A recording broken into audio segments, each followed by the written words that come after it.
নাম মোশাররফ করিম। তার জন্ম 1972 সালের 22 আগস্ট। তার জন্মস্থান ঢাকা। মোশাররফ করিমের উচ্চতা 5 ফুট 3 ইঞ্চি এবং তার ওজন 65 কেজি। করণদি উপজেলার আড়িয়ালখা পাড়ার পিঙ্গলকাঠি গ্রামে তার জন্ম। তার পিতা এই গ্রামেরই আব্দুল করিম স্বপ্ন দেখেছিলেন দেশবিখ্যাত অভিনেতা হওয়ার। তার পিতার সেই স্বপ্ন শেষ পর্যন্ত সত্যি হয়নি। অপূর্ণ স্বপ্ন পূরণের সম্ভাবনা তিনি দেখেছিলেন তার অষ্টম সন্তান মোশাররফের মাধ্যমে। অভিনয়ের দক্ষতা জন্ম নেয় তার স্কুল থিয়েটারে।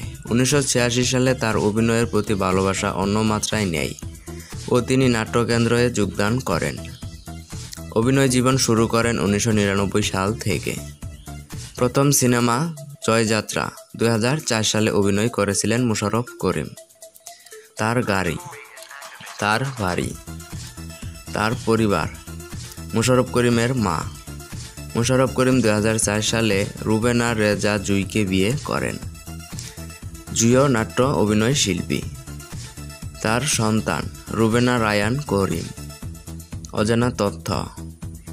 অন্যদের অঙ্গভঙ্গি, গলার সুর নকল করার অভ্যাসটাই ছিল তার ছোটবেলা থেকেই। তিনি বাংলাদেশে প্রায় সব আঞ্চলিক ভাষাতেই কথা বলতে পারেন। মোশাররফ করিমের স্ত্রী তার ছাত্রী ছিলেন এবং মোশাররফ করিম তাকে প্রথম প্রপোজ করে। প্রেমের প্রস্তাব প্রত্যাখ্যান করায় সেদিন সারাদিন মোশাররফ কান্নাকাটি করতে থাকে এবং রাস্তায় রাস্তায় ঘুরতে থাকে।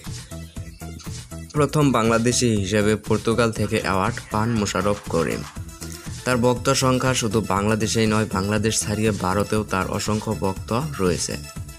এ পর্যন্ত মোশাররফ করিম 400টিরও বেশি নাটকে অভিনয় করেছেন এবং 50টিরও বেশি ধারাবাহিক নাটকে অভিনয় করেছেন। মোশাররফ করিমের প্রথম নাটক ক্যারাম এবং তার এই নাটকটির মাধ্যমে তার ক্যারিয়ার পুরোপুরি পাল্টে যায়। 1999 সাল থেকে 2004 সাল পর্যন্ত অনেক সংগ্রামের মধ্য দিয়ে জীবনযাপন করতে হয়েছে মোশাররফ করিমের। তিনি ক্লাস 3 আগ পর্যন্ত স্কুলে পড়াশোনা করতে পারেননি, কারণ তিনি ছোটবেলায় খুব বেশি হারিয়ে যেতেন। ছোটবেলায় খুব ডানপিটের স্বভাবের ছিলেন এবং খুবই স্কুল মিস দিতেন। তিনি বাংলাদেশের সেলিব্রিটিদের মধ্যে 4 নম্বর সেরা ধনী।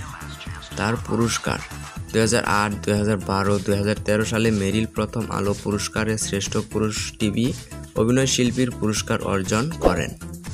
2015 সালে তিনি পর্তুগালের চলচ্চিত্র উৎসবে 19তম আসরে জালালের গল্প চলচ্চিত্রে অভিনয়ের জন্য পুরস্কৃত হন। মোশাররফ করিম ভাইকে পছন্দ করেন না এমন মানুষের সংখ্যা খুবই কম। আপনি যদি মোশাররফ করিমের ভক্ত হয়ে থাকেন তাহলে অবশ্যই ভিডিওটিতে একটি লাইক দিবেন। মোশাররফ করিমের কোন ডায়লগ আপনার কাছে ভালো লাগে অবশ্যই কমেন্টের মাধ্যমে আমাদেরকে জানিয়ে দেবেন। আর আপনি যদি আমাদের চ্যানেলে নতুন হয়ে থাকেন তাহলে অবশ্যই চ্যানেলটা সাবস্ক্রাইব করে পাশে থাকা বেল বাটনটিকে অন করে দেবেন। সবাই ভালো থাকুন, সুস্থ থাকুন। আবার দেখা হবে পরবর্তী নতুন কোনো ভিডিওতে।